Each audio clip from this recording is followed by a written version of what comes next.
Hello and welcome back to Realm of Thrones, and our efforts to stop the Red Wedding continue. So, how are we doing here? Well, I've done a couple of tournaments. I've actually been relatively okay. I'm getting a little bit better at the tournaments, even though NPCs are still doing that annoying thing that we all know and love, as you might expect. But, you know, can't really do much about that. Anyway, the point is, we otherwise did gain some renown from that, and we also gained some money.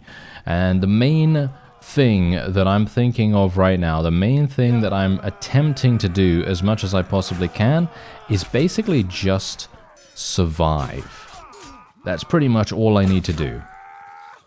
I need to survive, I need to earn money, and, well, obviously that's basically it's basically the same thing, because survival is paramount to having money and vice versa, because obviously you need to have money to be able to survive, right?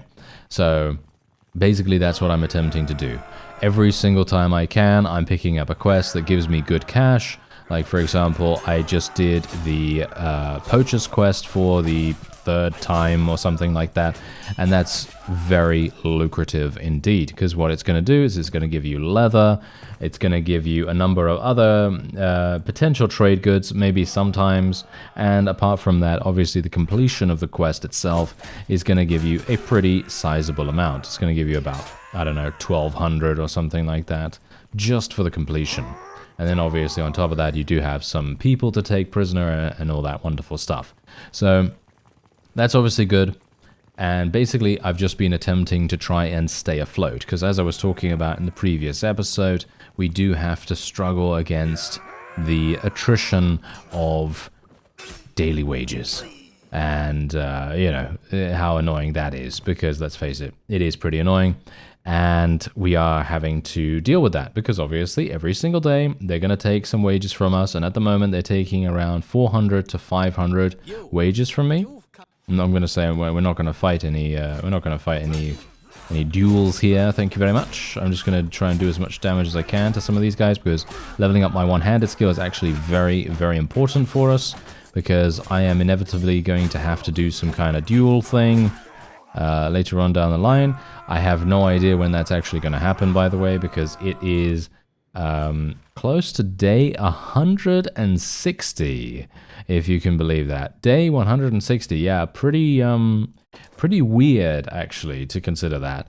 I'm going to be getting these cavalry, these caravan guards, even though I personally don't like taking caravan guards at any moment, because they're just kind of annoying.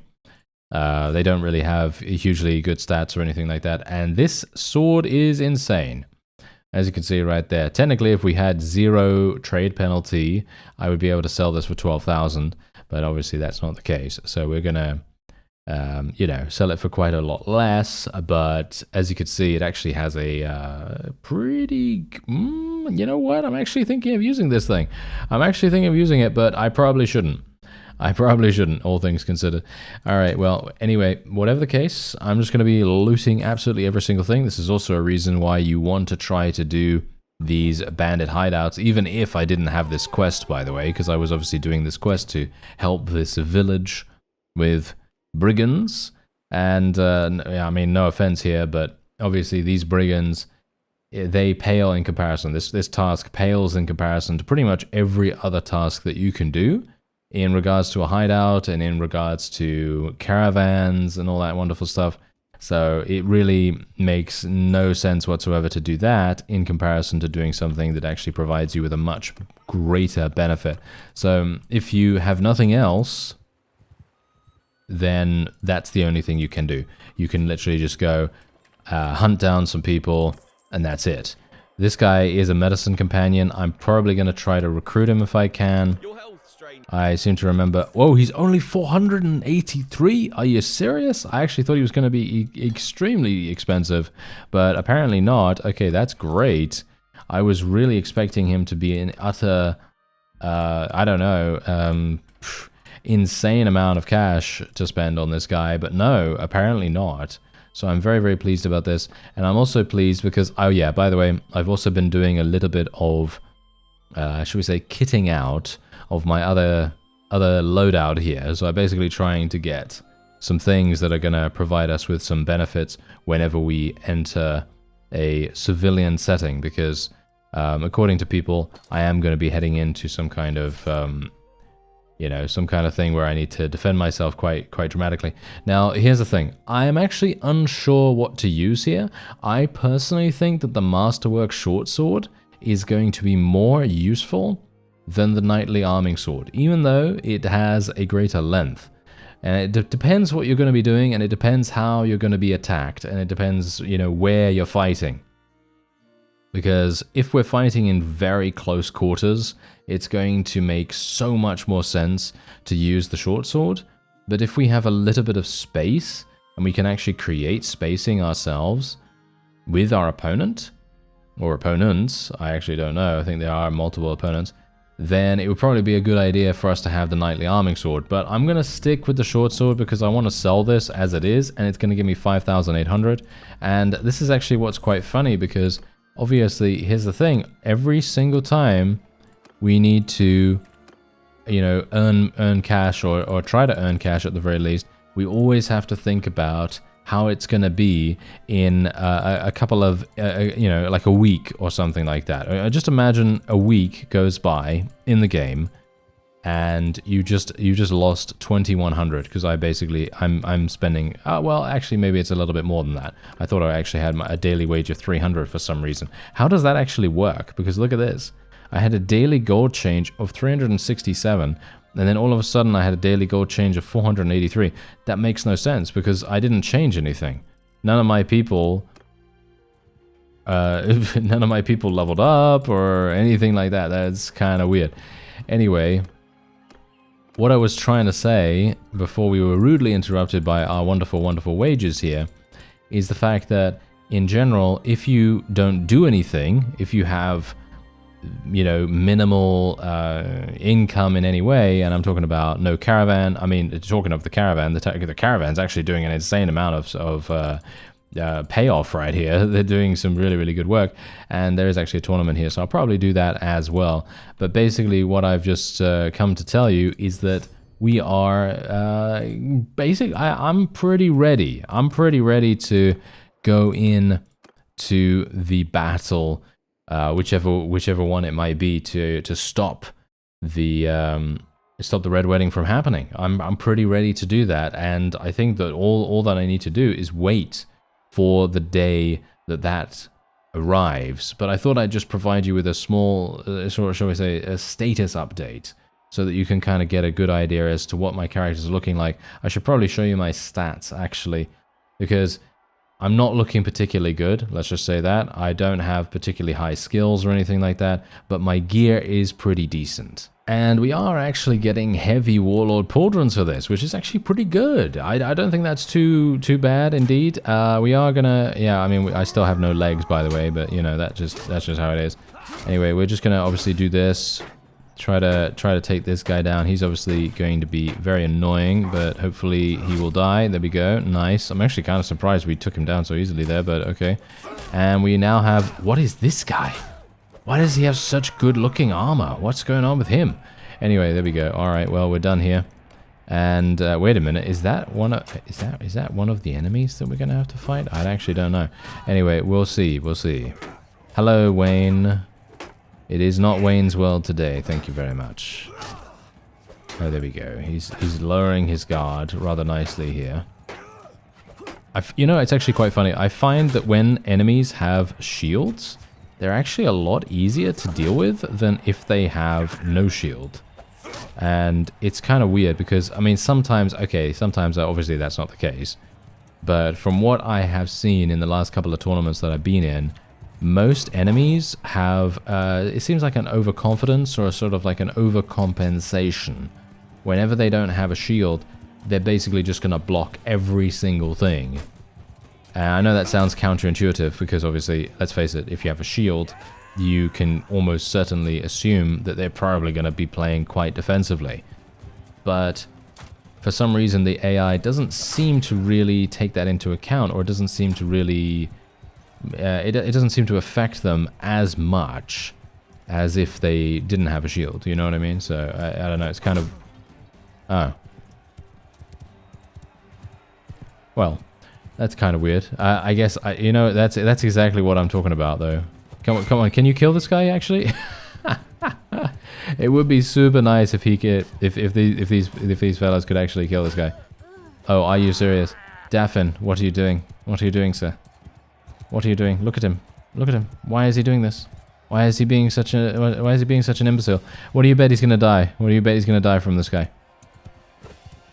Oh, he's not even... Oh, come on, please. Please, don't do this stupidly now. Okay? Don't do this stupidly. Actually do this properly, yes? Me saying don't do this stupidly as I have just literally killed myself. Ah, there we go. Oh, that was a nice hit. Thank you very much. Okay, there we go. We get to move on to the next round. We are unfortunately against those two people, and now we're going to be having a huge problem on our hands. Maybe. If I can maximize the amount of damage I can do while I have a teammate, then obviously that's going to be good. Can my guy actually do something, please? Please just play defensively, sir. If he can just play defensively, I'll be very pleased. Oh, thank goodness. I seem to actually have maybe more one-handed skill than this guy. I don't know. I seem to be a bit faster than him. Oh, yeah. All I can say is, thank goodness I was able to literally... Oh, no. She's more difficult. Okay, here we go. Yeah. I'm just thankful that we were able to eliminate our opponent, because otherwise I was going to have huge issues, and I'm thankful that she was also damaged dramatically. Otherwise, we would have had huge problems. Anyway... Bolton Horseman, let's do this. Alright. Okay, we're gonna have to be a bit careful here, and I was gonna try and see maybe whether I could do a... Let's do a kick. I was trying to do the combo move, you see. I was trying to do the combo move. Because someone told me that basically there is an advanced strategy that I've never actually used or seen before. I don't know why, but, you know... but basically there's an advanced strategy where maybe it's more cheese. It's maybe more of a cheese strategy. I don't know. But whatever the case, basically it's like using your kick as you're winding up to attack. I don't know. I'm not entirely sure how that works because I've never used that before. But yeah, that's apparently the gist of it. And I think that actually sounds pretty cool, but I don't know. It still doesn't seem to really work for me. I don't know. But no wonder people are not having any issues with fighting enemies if they can, you know, cheese them out in that kind of way. Because obviously using the kick and then being able to attack straight away afterwards makes a huge difference. Because if you can completely eliminate their defenses, well, that's basically all you need to know, isn't it? If you eliminate their defense, then you're done. Then you are basically done, and everything's, you know, hunky-dory, and it's absolutely fine. Anyway, we're just going to wait here until these poachers turn up, and then I'll show you my stats after this. And these guys are obviously going to be super easy for us to deal with. We shouldn't have any problems with them whatsoever.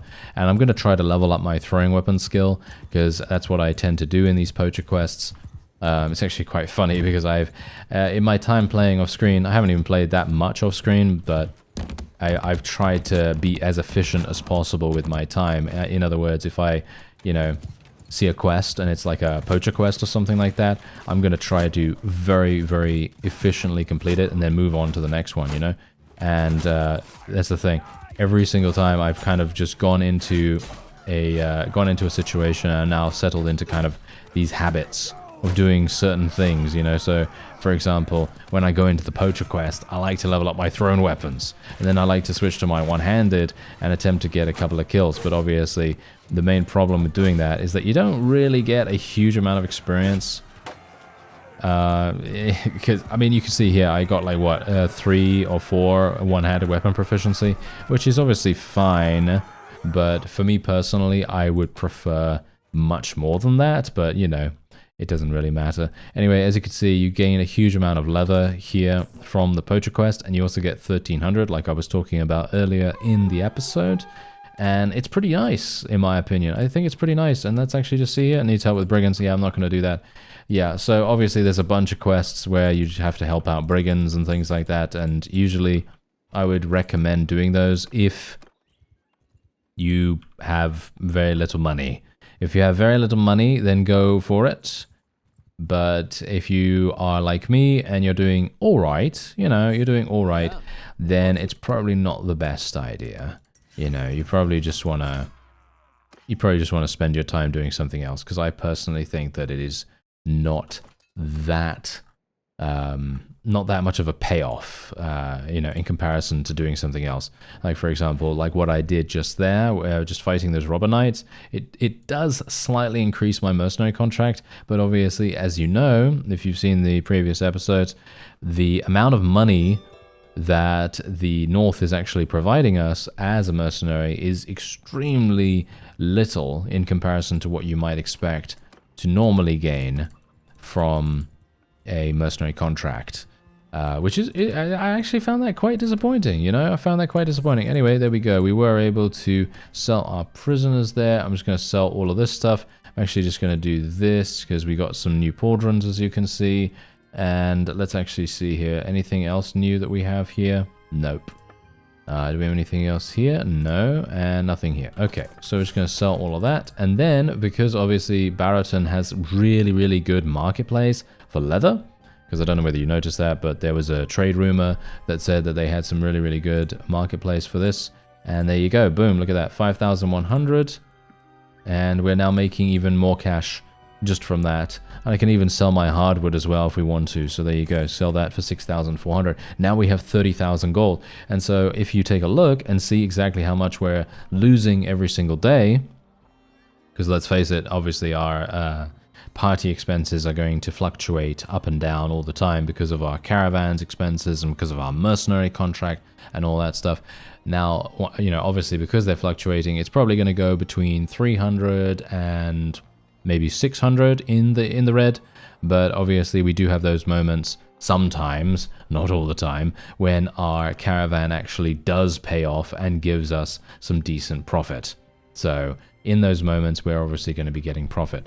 Anyway, these are my stats right now. As you can see, we do have another perk point to spend. I'm probably going to be going for, well, not anything, because both of these perks are, in my opinion, kind of annoying and not actually that amazing. However, I'm probably just going to take Shield Bearer, because we're mostly going to be using a shield, and while I'm not really on foot that often in field battles, it might make sense to just, you know, go for it. I'm almost, I've actually almost leveled up as well. I'm probably going to level up in just a moment once I walk around a little bit. And look at that, I'm actually gaining 735 gold now thanks to our caravan. Yeah, look at our caravan's profit right there. 1,000 actually, 1,112. That's insane. Anyway, we did get another focus point, so I'm probably going to be putting that in one-handed, all things considered, and we're just going to try to level that up as much as we possibly can. There is another tournament going on here at Winterfell. I guess I might as well do it. I'm not a big fan of I'm not a big fan of spamming tournaments, even though they're okay sometimes. I mean, their rewards are... Oh. Alright, okay, fine. Never mind. I was going to say, their rewards are pretty good sometimes. And especially in this case. I don't know whether... Well, this is actually a noble mount. Okay, yeah, maybe this is actually going to provide us with a significant reward. Because here's the thing. If you can find and achieve victory in a tournament that provides you with a noble mount, you will probably be pretty well set for the first, you know, significant amount of the early game. It's going to be very, very good for you. So that's one of the things that I would highly recommend if you can. Obviously, this is just a big if, because sometimes you're going to be very unlucky, like I have been in this playthrough so far, where the tournaments actually don't provide you with any useful items whatsoever. I mean, yeah, sure, there are some useful items in the case of, you know, some of these weapons and some of the armor and everything, and they're all great and, you know, all happy and dandy and all that wonderful stuff.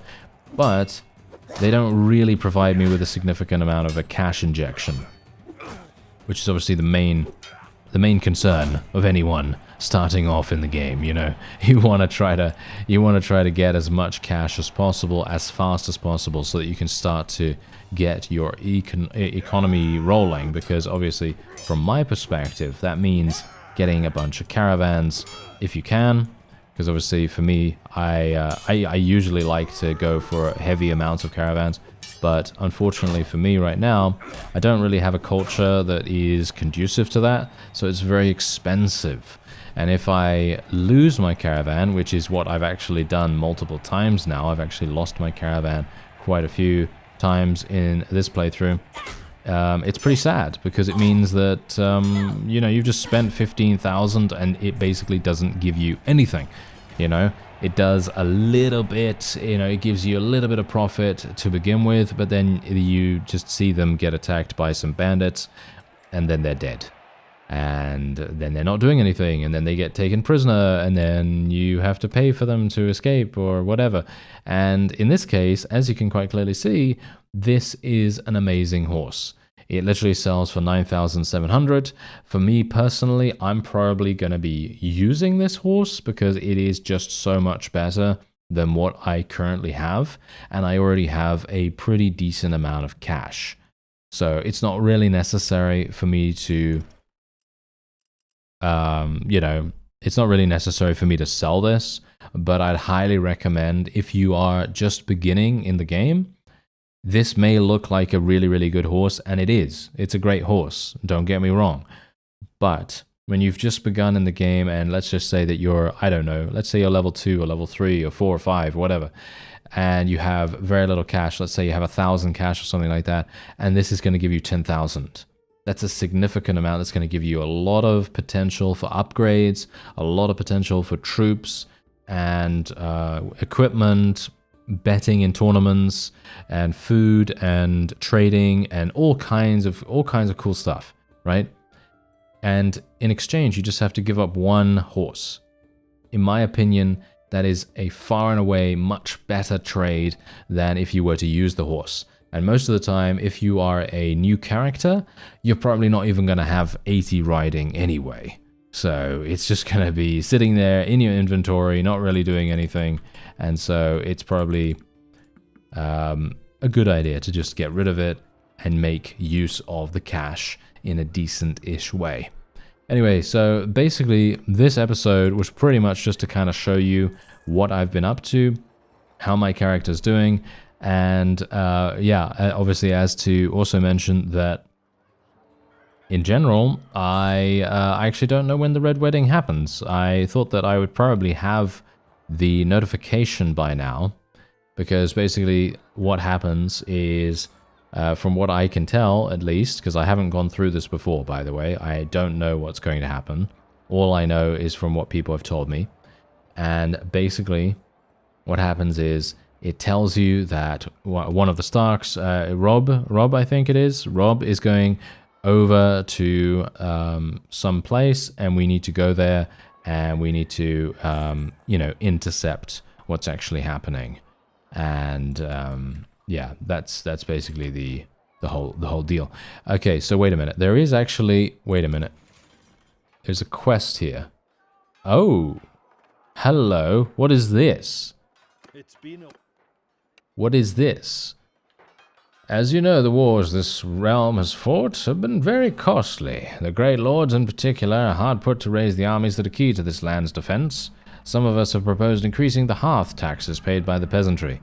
Now, most of us are doing their part to keep a lid on things, but there's one, Clay, who I'm ashamed to say was once a Fian under my banner. I see. Okay, so this is actually nothing special. His band has been going about from village to village. Find him and stop him. You can tell him he's guilty of sedition, and if he doesn't disperse, then you can use force. Force? Yes, force. Okay, wait a minute. Wow, he's actually willing to pay 7,300? Sure, I'll find them. I have no idea whether this is actually something that I can even do. I was going to do the Escort Merchant Caravan quest, but I have no idea where these guys actually even are. And I personally don't really... Wait a minute. He asks you to disperse before the movement gets enough support. So he's going... So wait a minute. So let me get this straight. He's going from village to village. Oh, wait. Okay, so he's over here. Okay, let me go over there then. And yeah, he's seen near Puddle. Right. Okay. Is he here? No, near Farsfog. Okay, this is actually cool. I've never actually done this quest ever before, by the way. This is actually really, really fun because I'm always looking for new quests. And it's funny that I've never seen this one before. I wonder whether this is a part of the base game or whether this is actually in Realm of Thrones. I think this sounds like a base game thing, but yeah, well, we'll see. Greetings, sir. How may I help you? You have no right to go around under arms spreading sedition. Oh, I mean, you might be able to go under legs, but under arms, no. Sedition, you have been misinformed. My men and I are loyal servants of King Robb Stark. We are simply going about informing the people that our king is surrounded by bad advisors who wish to raise their taxes. We petition Robb Stark to listen to his people and their needs. Alright. Yes, that's sedition, alright. Disperse now or face the consequences. Let me try to talk some sense into you. I'm gonna say this. Okay, yeah, we're gonna attack him then, I guess. I have no idea what he has. He literally... Okay. I should have looked at that beforehand, shouldn't I? Can I actually talk to him? Or can I talk to him again if I leave now? Oh.